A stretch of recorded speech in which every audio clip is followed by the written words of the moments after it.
Greetings. We're heading out into the woods again. What's new? It's kind of a drizzly December day. It's 30 degrees, so we thought, why not go into the woods? It sounds perfectly miserable. Nah, it'll be a good time, I think. And we're cooking something again. We're cooking creamy French mustard chicken. And unlike the last video, where it was a beautiful fall day, it's kind of a rainy winter day. And we're gonna ski / snowshoe into our location. And in the last video, we made beef bourguignon, and I said it right this time. And this time, we've never made this thing before. We actually just read the recipe for the first time on the drive, and it sounds complicated. I don't even know what a shallot is, but we have them, and we're cooking some chicken on the fire. And Sarah is also gonna try to make a no-rise bread in the Dutch oven. No need. No need. Yeah. Major rise. It has to rise a bunch because you're not kneading it.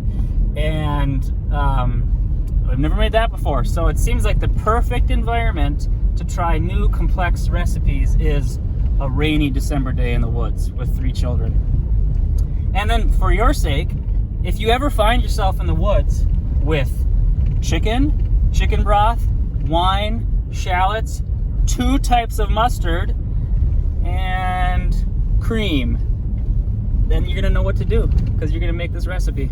It's gonna be a good one. Okay, we are ready to go. Here's these guys. Okay, honey. We are skiing. It's slow going. We got some cargo with. It's a nice day now, though. The little drizzle that was happening kind of stopped, so that is a wonderful blessing.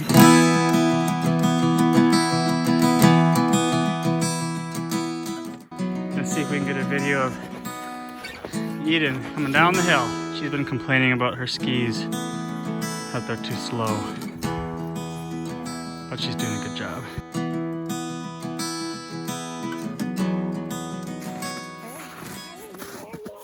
Free snowshoes we got. Oh, we had a fall.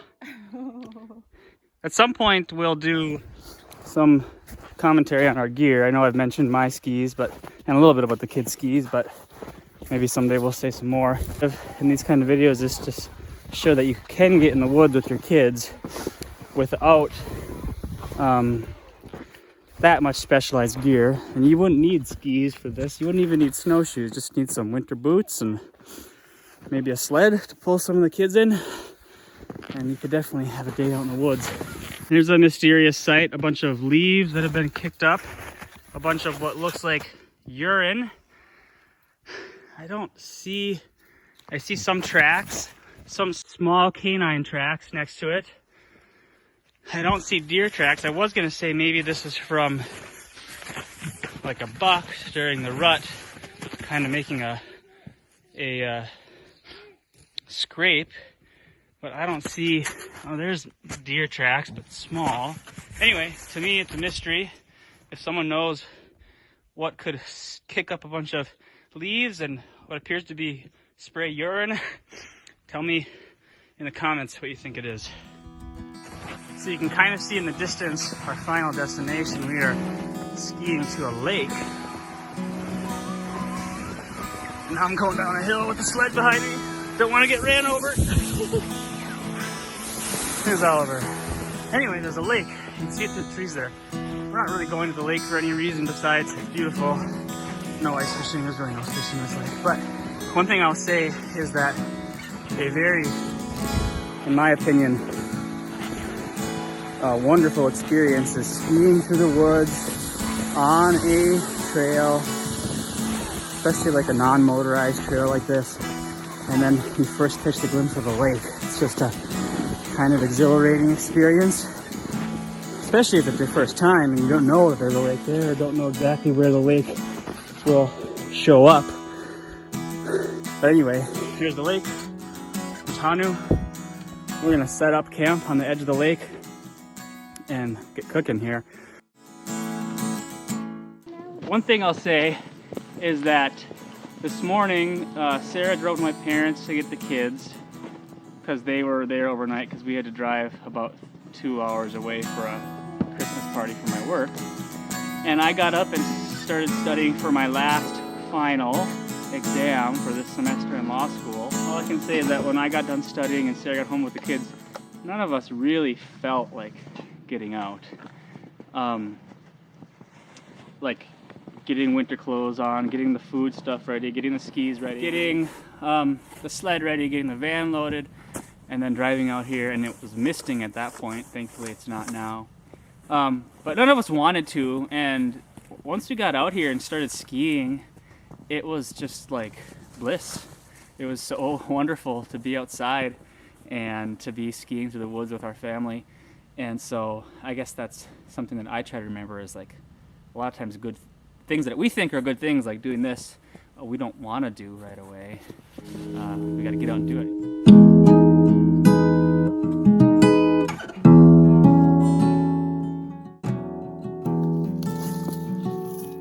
I've been accused of making dainty fires. Today we'll see if we can make a non-dainty fire. What does dainty mean? What? Tiny. A tiny fire. So we are going to be heating up some water for the bread, and then we have to try to keep it warm for 2 hours. So that might be a little bit of a challenge, keeping it warm without cooking it or baking it. So we'll see how that will happen. That is going to be a major challenge. We almost brought a hot tent with to keep the bread warm, but yeah, that just seemed like too much work. Right, so we're just going to wing it, and we'll see how it turns out. You guys will be along for the ride.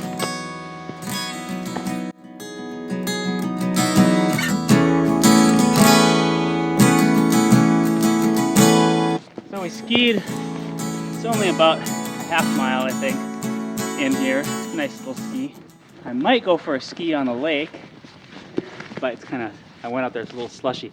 It's kind of eerie. There's one set of tracks going through our campsite, a bunch of tracks through the campsite, but then there's a trail that goes to the lake, and there's basically, from what I can tell, one set of tracks going through there, and then one set of tracks going across the lake, and then it's wolf tracks, which is, it's fine, but always a little, just feels a little eerie. Maybe you can see that. I'm pretty sure there's a wolf track within a deer track, maybe. I'm not an expert animal tracker, but I believe I see a wolf track there. There's a better, see that? It's got a little snow on it though, it's not crisp. What do you guys think about that fire? That's not dainty. One of my friends says I have dainty fires. If he's listening, Ryan, this ain't no dainty fire. It's a challenge to your contention that I make dainty fires. Take that. Dainty fire! Dainty fire! I'll call this a robust fire. Somewhat large. By no means dainty. No reasonable person would call this a dainty fire. I have flour, salt, and yeast in here, and that's it. Then we're gonna put the warm water in there. Normally you're supposed to do this like in a bowl, a separate bowl. I'm hoping to be able to mix it in this parchment paper and let it rise in there, and then hopefully it'll be easy for me to transfer it to the Dutch oven, which will be heating up in the fire because you want it to be nice and hot to get a crisp crust. So we'll see if that actually happens. I don't plan on making any commentary about, or minimal commentary about the chicken because I don't know what the heck I'm doing. Hey Mama, what's going on? I'm trying to get this water in here. Mix it all up. It's supposed to be shaggy. Shaggy dough. Yeah, I've got some ash in the water. Maybe nice. Make it taste even better. Let's see. Eden's trying to make her own fire. Sometimes we let them get a stick on fire and then transfer it over to their own little fire that they make. And this guy's been shoveling. What's up, Oliver? Can I use a bow saw? Yeah, what are you gonna saw?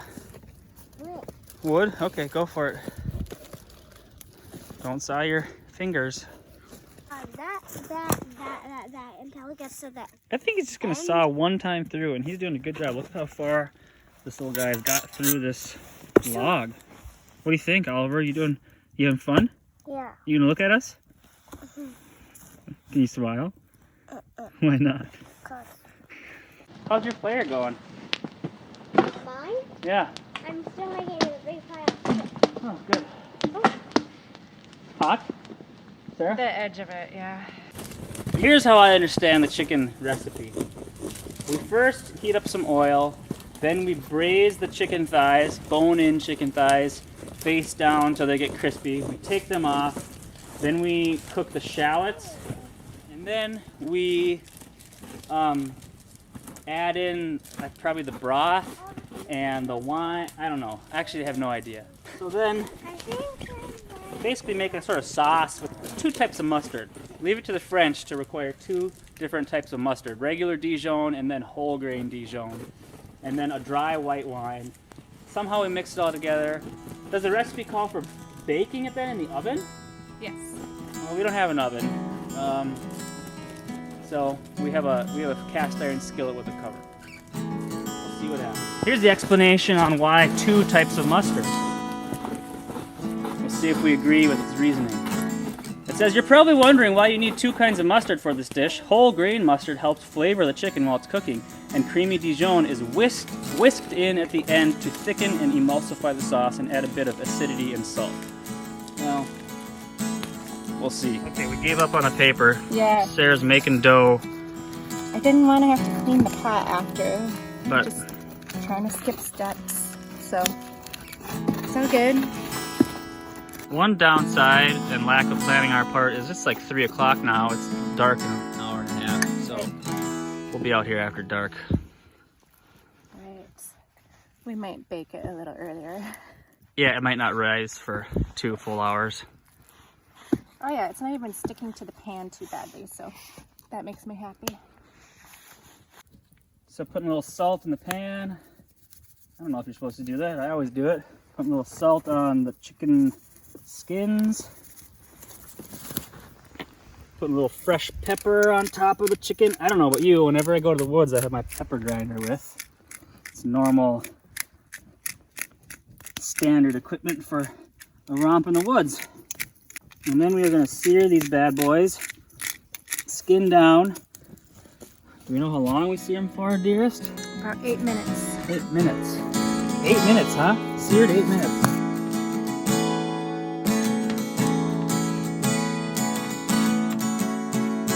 Seasoning the back sides, the chicken.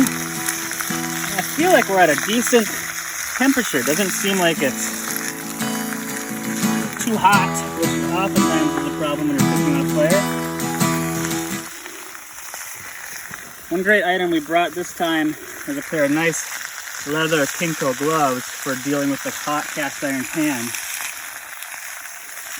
I love the smell of food cooking on a fire. The smoke and the meat cooking in the oil. It is a wonderful thing.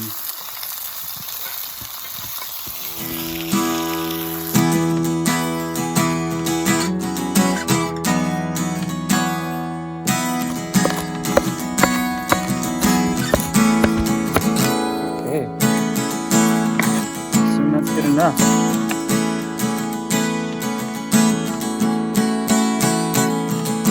All right, shallot time. Frying up some shallots. Oh, it smells good. Good thing the bears are hibernating, otherwise they would definitely be coming over for dinner. I don't think wolves like shallots. They probably want the chicken though. Now we're supposed to pour about 1/2 cup of dry white wine. Let's see how good I am at measuring 1/2 cup while pouring. Probably about... Whoa! Didn't expect that. Ooh, it smells so good. 1 cup of chicken broth after the wine, the liquid from the wine evaporated. So here's a cup probably. And then 2 tablespoons of whole grain mustard. We'll say that's about a tablespoon. And here's what that stuff looks like. That's about a tablespoon. I've been impressed with how well these sticks have worked as kind of a cooking platform. Obviously right where the wood is, it's gonna be a cold spot, but they were not green, they were rotten, and they're working fine. I kind of thought I'd burn through them quicker. It smells so good. It does. That wine and those shallots and the mustard.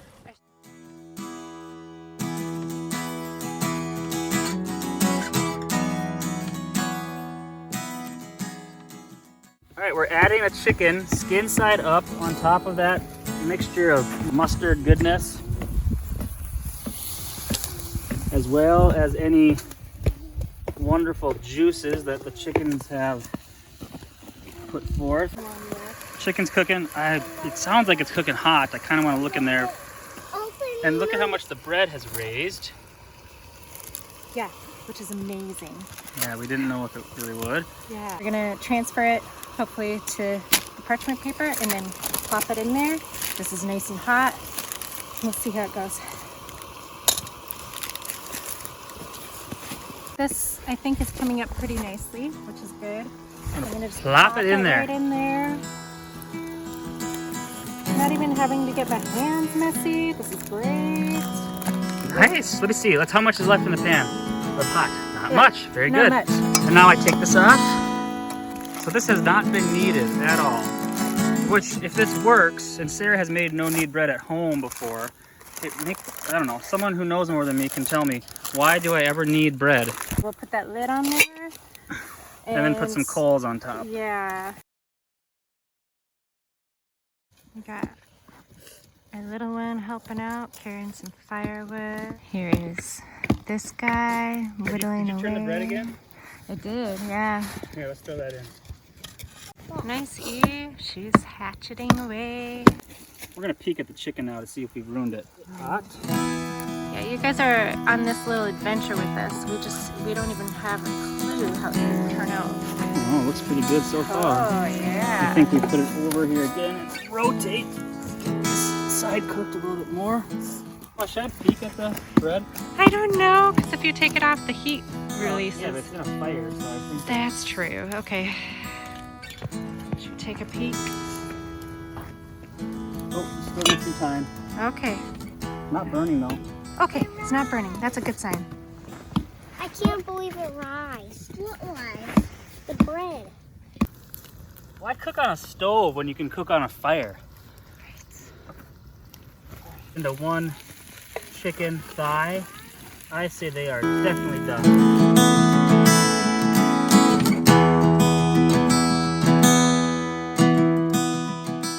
So what I do now, I add some You add some, this yep, creamy Dijon. creamy Dijon mustard, probably about a couple tablespoons. Yeah.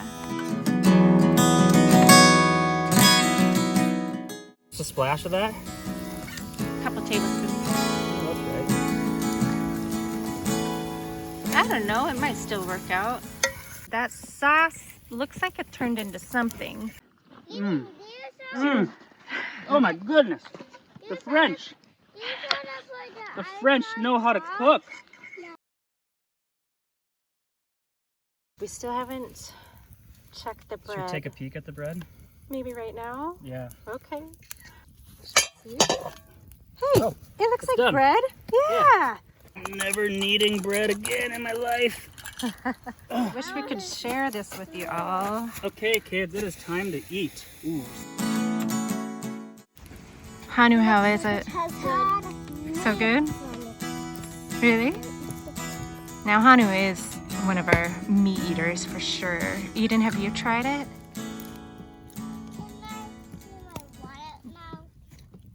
You don't like it? No, so this is no. No? Okay. because it's all the way down. Yeah? And then up. And Yeah. it keeps going And that up. cup holder right there. Like it's so good? Yeah. All you like it, right. All right. Oh, that's a good review. All right. For a second there, I thought we were going to have a negative review. Well, I can't wait to try it. Tom and I both need to try it still. It's kind of how it goes when you have kids. And we're waiting for the bread to cool off enough. Yeah. All right, we're breaking in. Why don't we get close? First break in. We don't have a knife. We don't have a bread knife with, so I guess we could use the knife we used for cutting vegetables, but whatever. Ooh, yeah. Pretty good.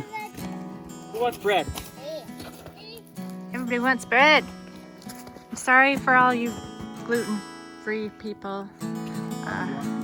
Maybe someday we'll do a gluten-free version of bread in the woods. You know, I want to try acorn bread. Oh yeah. I don't know if anyone makes it exclusively out of acorn flour, but it'd be cool if you tried. Maybe we will try. It's really good, even though we burned the sauce a little bit. Just the mustard and the wine and the shallots and the cream. I don't know why we don't cook more like the French do, because it's really amazing. And some of you know who are watching this, a few of you know I'm a kind of a Francophile, so I'm maybe biased, but it is quite delicious. So good.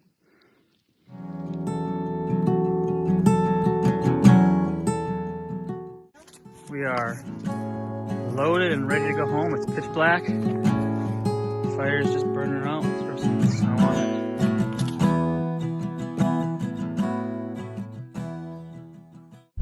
We're back in the van. That was a good adventure. Skiing out in the dark. We only had 2 headlamps, so Sarah went behind with the bright one and kind of shined a path for the people in between, and I went in front with the kind of dim one. Anyway, it was a good day. We're tired. It's pitch black out, and we're driving home. And I think it went better in all respects that we thought it would. The food and the kids and us having fun and the skiing and yeah. See you next time.